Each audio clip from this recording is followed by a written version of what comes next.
Filipino examination for the guru instructor's title. The Filipino martial arts is the only martial arts that gives us any style the title guru instructor, which is very unique.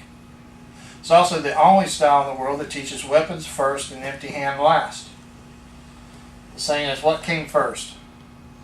You know, the chicken or the egg? Then what came first? The weapon or the empty hand? So it's, you know, everyone has their own right to say.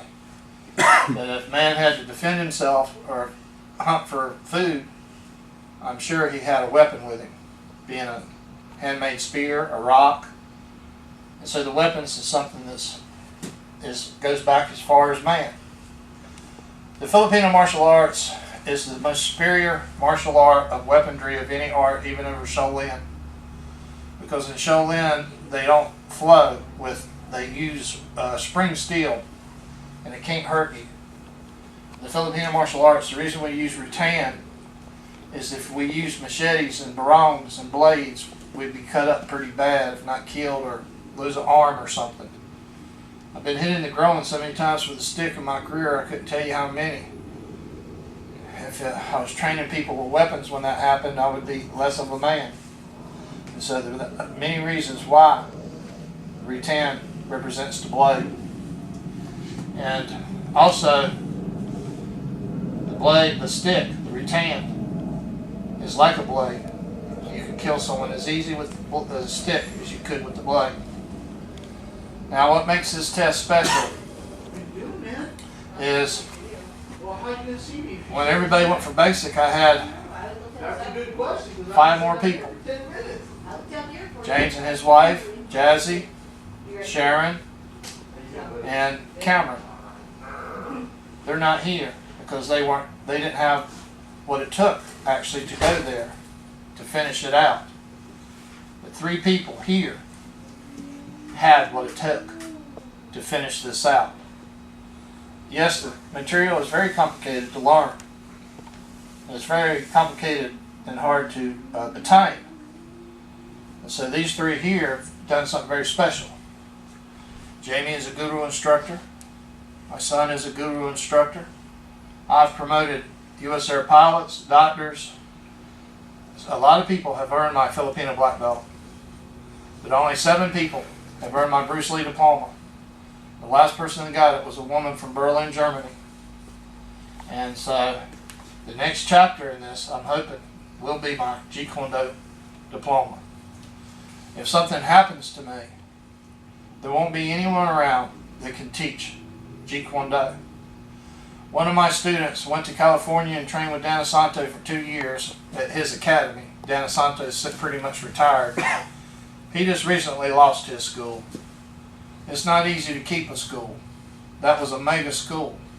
The reason he lost that school is because he couldn't keep a balance, and that's what's hard to do, to keep a balance, to run a dojo, to be able to try to get along with everybody and to do the best you can. It's not easy.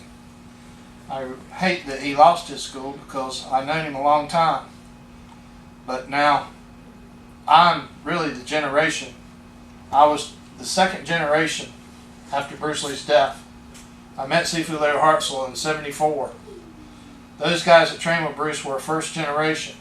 Because I got to learn from Larry Hartzell as a young teenager, it made me what's called a 2nd generation. Today, if someone got a chance to learn Jeet Kune Do, how many generations would they be? So I'm a unique individual, especially with everything I teach. Only a few kids at Hunter's age has made the Filipino black belt. He'll actually be the 3rd kid to get it. My son, the kid that did it with him, and so Hunter's a very special kid. Hunter is a unique kid. He'll fight as hard as he can fight, and the harder you hit him, the harder he's going to hit back. And he don't in a way care if he gets hit. But you make him mad, he'll hit you hard. He's one of the best fighting kids that I can remember way back.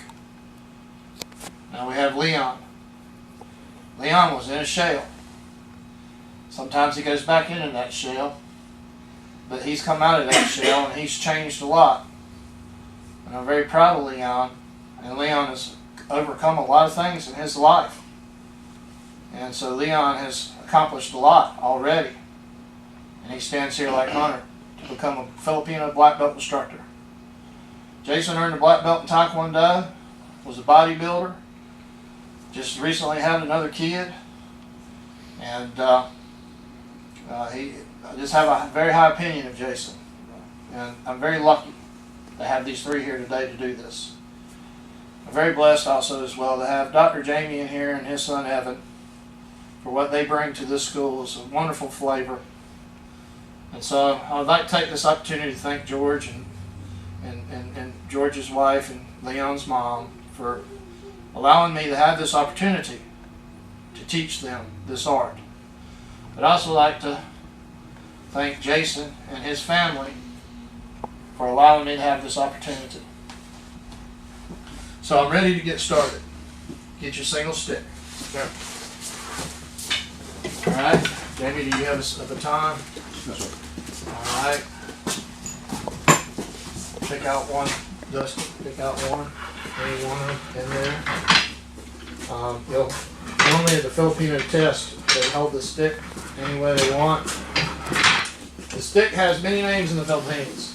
Single balastone, double balastone, rattan, stick, cane, and the list goes on. Alright, show your respects like this.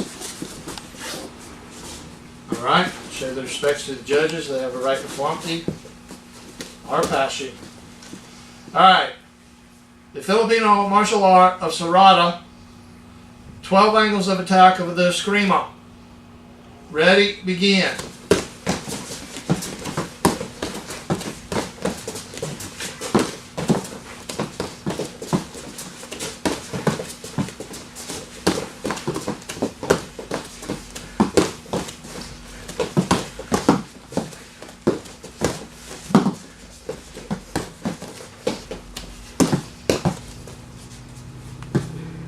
Alright, Hunter, Leon, where you're at, sit down. Put your stick in front of you.